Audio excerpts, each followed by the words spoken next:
One of the things I really love about creating leather and grace is designing the sets. Now, obviously, all of these images are AI generated, but they're based on my imagination, real places I've been, things I've experienced, and more than a few years of working in interior design. Before we start, there's one little change you may or may not have noticed. Originally, Leather and Grace took place in Overton. I've changed one letter. Now it takes place in the fictional town of Everton, Texas. Nobody complained. Nobody asked me to change it. It just felt like the right thing to do. So, welcome to Everton. Roxi's New York life. Let's start at the beginning, when Roxi was still working in New York. Here we see Roxi, or more accurately, the character AI thinks looks like me based on a selfie. She's working for a large architectural firm in New York City. The firm itself is completely fictional, but this environment comes from my own experiences. I've worked in interior design for architectural firms, showrooms, and retail design studios, so when I'm creating these scenes, there are pieces of places I've actually worked mixed in with things that exist only in my imagination. And I've been to a few New York trade show after parties too. I have stories. We'll save those for another day. Now take a look at this other office image. See those drafting boards in the background? Does anybody actually use those anymore? Every time I see this shot, I laugh a little because AI apparently thinks an architectural office still needs a room full of drafting tables. Roxi's apartment. Now let's go home with Roxi. Roxi lives in a New York apartment, so I wanted the space to feel relatively compact, but still like a nice home for a successful, single, professional woman. And then AI gave me this. That entry is enormous. I'm not entirely sure an interior designer in New York could afford this apartment. Actually, I'm pretty sure she couldn't. But there are things about it I really like. I love the built-in display niche and some of the objects AI placed in it. Especially the vase and the sculpture of the dancer. Would I have designed it this way? No. The scale of the base trim and crown molding feels wrong to me. I probably wouldn't have used black inside the display niche. I would have introduced an accent color there instead. I like the wood flooring wrapping around the marble, although I probably would have handled the floating shelf differently. Overall, it's a little over the top. It isn't exactly what I asked for, but that's part of producing an AI series. Every image and every video costs time and money. Eventually, you reach a point where you say, you know what, that works. It communicates the idea, and we move on. Roxi's home office. Here's Roxi's office. Looking at it now, this room feels very 1990s to me, especially that pedestal glass top desk.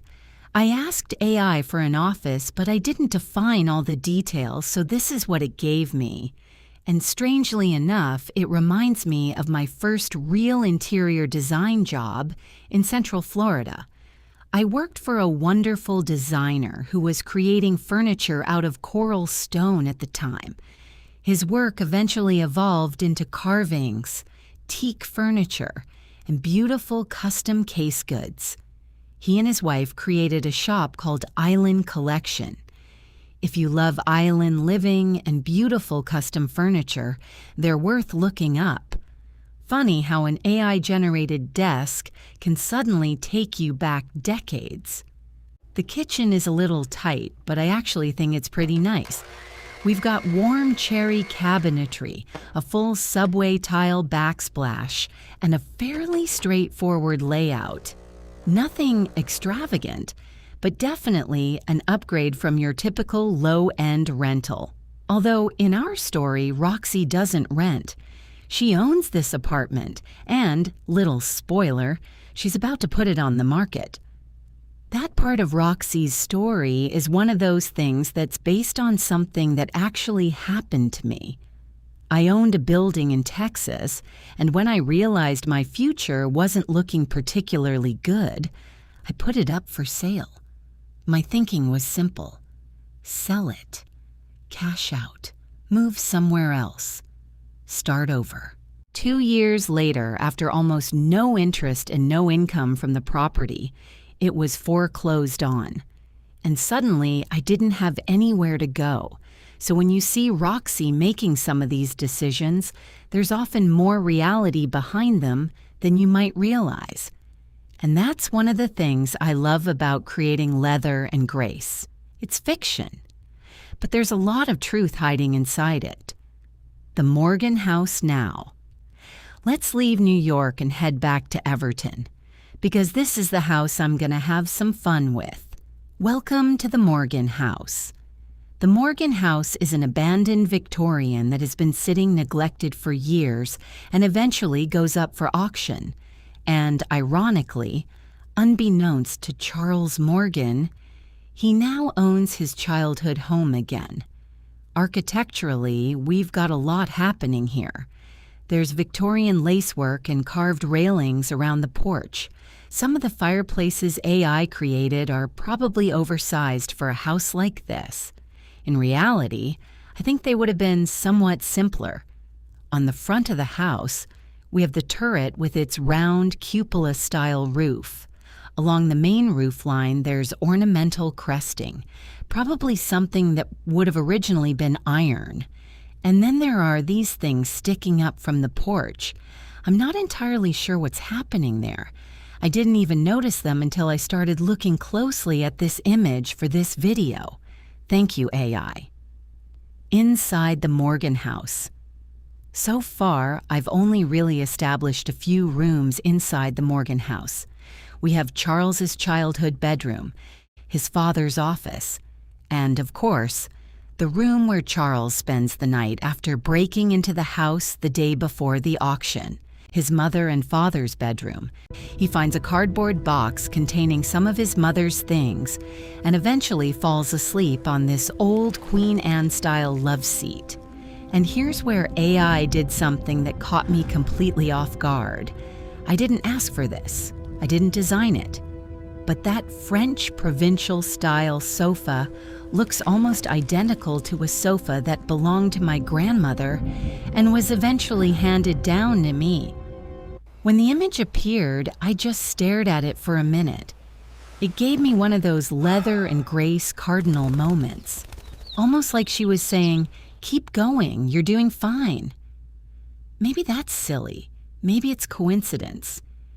But sometimes when you're creating something, those little coincidences mean something to you. And this one did. Anyway, that's probably enough touring for today because I've got a lot more work to do. But we're definitely not finished with this house. One of the things I'm really looking forward to is watching Charles, and eventually the rest of the gang, bring this forgotten Victorian back to life. We're going to take this abandoned old house and turn her into a beautiful painted lady, and I think that's going to be a lot of fun. If you enjoyed this little behind-the-scenes tour, let me know in the comments. Because next time, maybe we'll head out to the Rocking R Ranch and take a tour of Calvin's home. There's a lot more to see there. Thanks for watching, and welcome to Everton.